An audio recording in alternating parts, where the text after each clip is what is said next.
Hey, but think fast for a second. What if your entire universe was built on a lie, and the one figure you trusted most returns to rewrite everything you knew?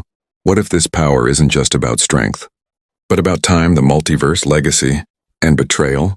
And when the final curtain falls, what might you believe? That everything is saved, or that nothing will ever be the same again? Today we're diving into the explosive theory for Avengers Doomsday. Yes, the one that's already stirring up the multiverse like never before.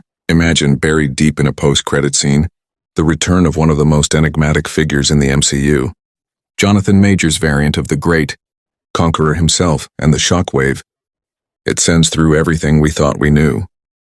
We'll unfold this theory like a cinematic roller coaster, act by act, and by the end of Act 1, you'll be perched on the edge of your seat wondering who's pulling the strings. So buckle up, because this isn't just another trailer breakdown.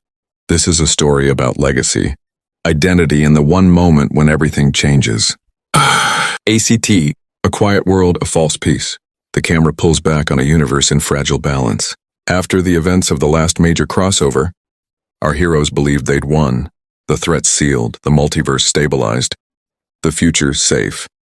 Yet beneath the calm, tremors stir. The shadows of what was never quite finished begin to lengthen. We open on a sequence many may have skipped the first time. A post-credit scene in a film you thought was just a footnote. In that scene, the team known now as the New Avengers are in their watchtower talking. They argue over names, legitimacy, and responsibility. And they debate if they really are the Avengers. But the quiet tension? It's not just about identity. It's about fear. Because off-screen, a ship bearing the emblem 4 flashes overhead, a herald of a deeper incursion. It's the arrival of the Fantastic Four spacecraft into Earth 616. That's the moment the universe stops pretending. This is the hinge point. The heroes thought their battles were over. They were wrong. Because elsewhere, a master plan has been unfolding. A plan that may have been seeded years ago, even before some of our heroes suited up. Time, peace, victory, and all illusions. Now imagine, in this silence comes a ripple. The name Kang echoes. Not fully present, but present in every shadow. Originally, the movie was going to be titled The Kang Dynasty, but then everything shifted. The grand villain, the one we thought would dominate the saga, was rechanneled. Enter a new nightmare, Dr. Doom, played by the unexpected return of Robert Downey Jr. That alone is enough to send tremors. But here's the secret buried in the margins. Kang's threat didn't disappear. It mutated. It hid in plain sight. Picture this. Our world has grown comfortable. Avengers reassembled, crossovers delivering spectacle. But even as we celebrate the return of familiar faces, the real enemy watches from the side mirror of reality. Because the MCU has taught us that time isn't linear. Multiverses don't harmonize. What seems finished is rarely finished. The post-credit tease? It was a clarion call. The new Avengers may be ready for a physical threat. But are they ready for the temporal one? Now let's zoom in. One scene, one frame. In that end credits shot of Thunderbolts, rebranded as New Avengers, we see them looking up at the ship, stunned. The convergence is literal. A liminal moment. And the fact this scene was shot on the set of Avengers Doomsday is no accident. Here's where our story truly begins.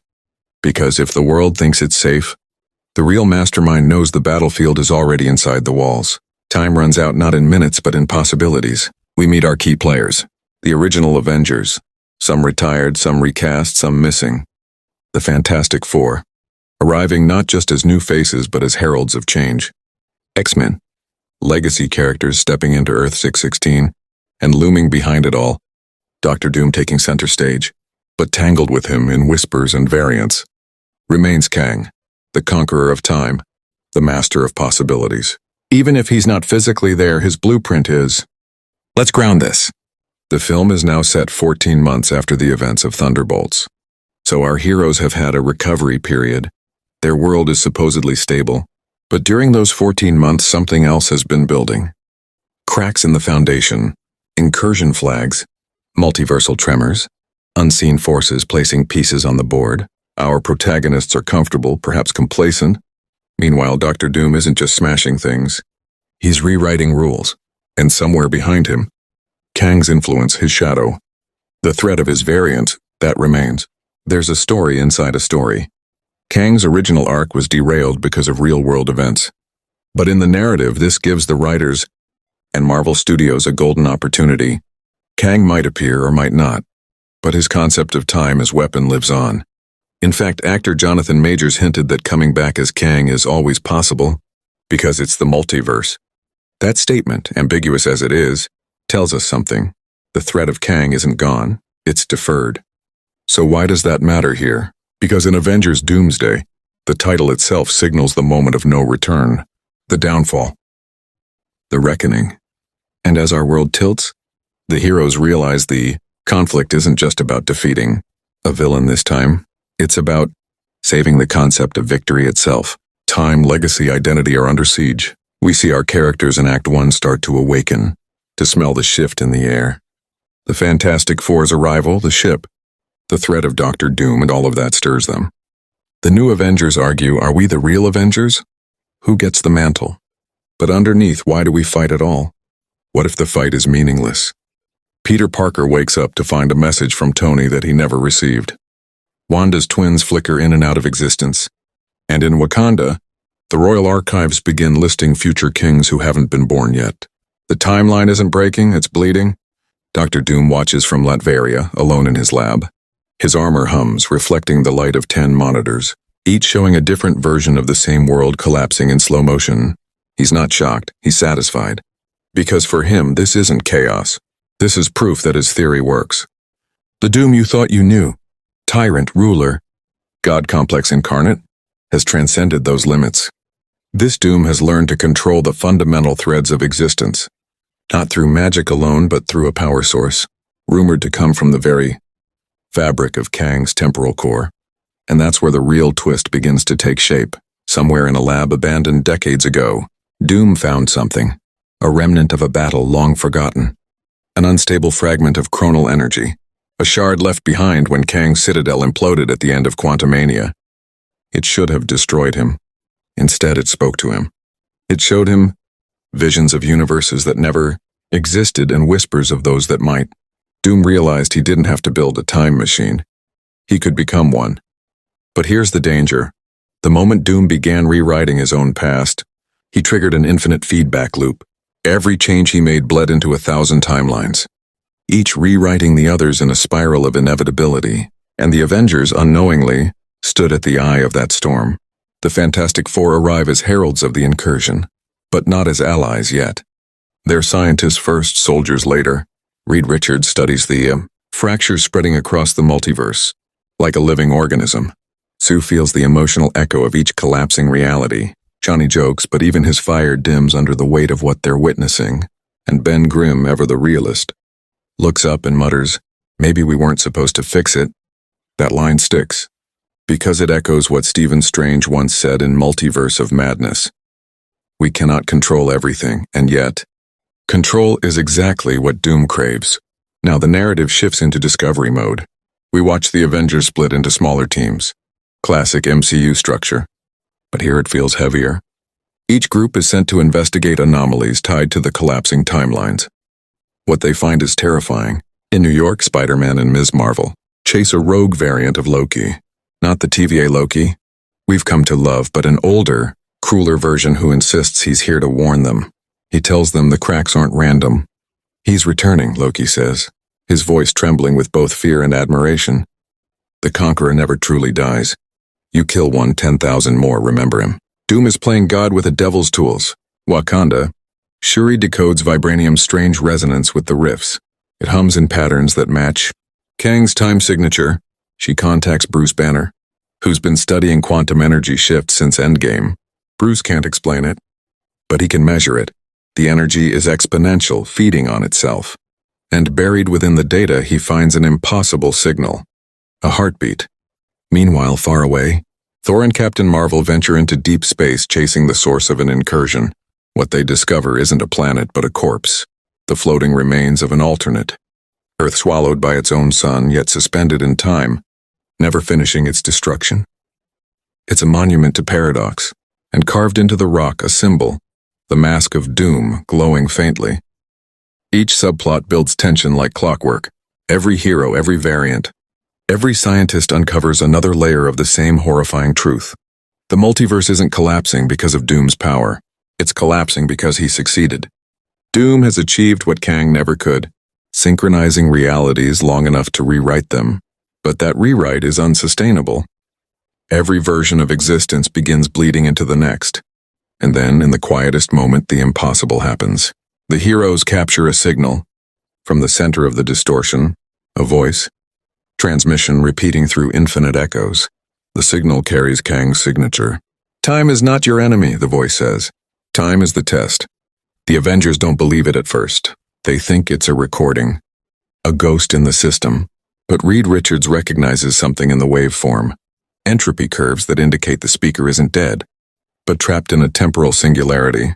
Kang is alive, or at least one version of him is, imprisoned outside of time, watching as Doom manipulates the very energy that once sustained his empire. For the audience, this is the shock moment. The camera would linger on the team's faces, disbelief, anger, curiosity, but under it all, a whisper of dread. Because if Kang's alive, that means he can return. And if Doom has been using his power source, then a confrontation between the two is inevitable. But before they can act, Doom moves first. He appears on every screen in the world, his image flickering through broadcast networks, social feeds, holograms. He doesn't threaten. He declares, "You have all lived under the tyranny of chance. I will give you certainty. One timeline, one truth, one Doom." He activates the chronal engine. The world tilts. Buildings shimmer in and out of existence. People see echoes of themselves walking beside them. Tony Stark stands next to a younger version of himself for half a second before both dissolve. The heroes race to stop the chain reaction, but it's already too late. Doom's machine begins merging timelines instead of separating them. And then just as the world begins to break apart, the voice returns. But this time it's not a transmission, it's a presence. The air bends, the light folds, and from within the fractures steps a figure in tattered armor. His mask cracked, his eyes burning with determination. Jonathan Majors Kang, or a version of him, emerges from the singularity. His first words cut through the chaos. "You stole my war." For the first time, Doom looks uncertain. He expected interference, but not this. The two men stand face to face, embodiments of intellect and ego, destiny and defiance. Doom claims he perfected time. Kang laughs and says, "You merely borrowed it." The tension between them isn't just villain versus villain, it's ideology versus ideology. Doom seeks to erase the randomness of life, to impose absolute order. Kang seeks dominion through perpetual conflict, the survival of the timeline that fights hardest. Their goals collide like planets, and in that collision, reality buckles. The Avengers, caught in the crossfire, realize that they can't defeat both, not yet. They need to choose which threat to face first. Captain America, Sam Wilson, argues to stop Doom, because he's the one actively rewriting reality. Strange warns that without understanding Kang's role, they might destroy the only thing holding the multiverse together.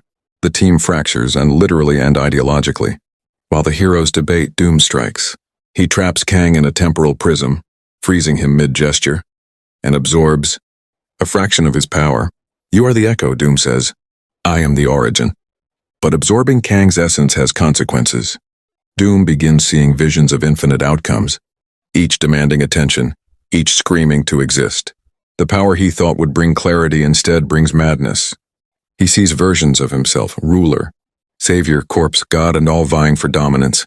His armor flickers, voice overlapping with Kang's as if their identities are merging. And this is where the theory digs deeper into emotion. The narrative stops being about cosmic spectacle and turns inward. Tony Stark's legacy becomes a metaphor. Every hero's attempt to control chaos mirrors Doom's obsession. Reed Richards confronts his own arrogance. Sam Wilson struggles to lead when even reality refuses to obey. Strange looks into the mirror dimension and sees hundreds of him making the same mistake again and again. The climax of Act 2 comes in silence. The heroes track Doom to the ruins of what used to be the TVA, now a fractured labyrinth, existing between seconds. The Time Variance Authority has been devoured by its own purpose, leaving behind corridors that loop endlessly and clocks that tick in reverse. In its center, Doom sits on a throne made of broken timelines, Kang's energy pulsating through him. He welcomes them. "You came all this way to stop me," he says, "but you don't even know what I've saved you from." Then he gestures and the room fills with projections of collapsing universes. Worlds, destroyed not by him, but by something else, a deeper, darker force feeding on the death of timelines. Doom calls it the void below, a metaphysical sinkhole at the edge of existence.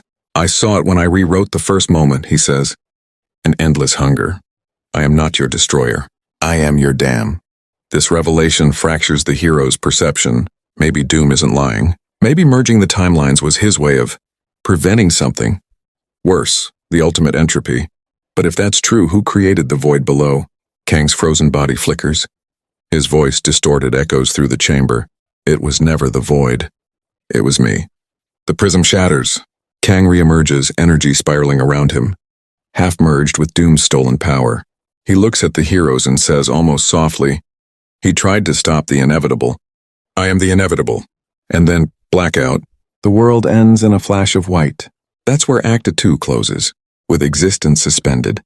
Heroes scattered, villains merged, and the very concept of time hanging by a thread.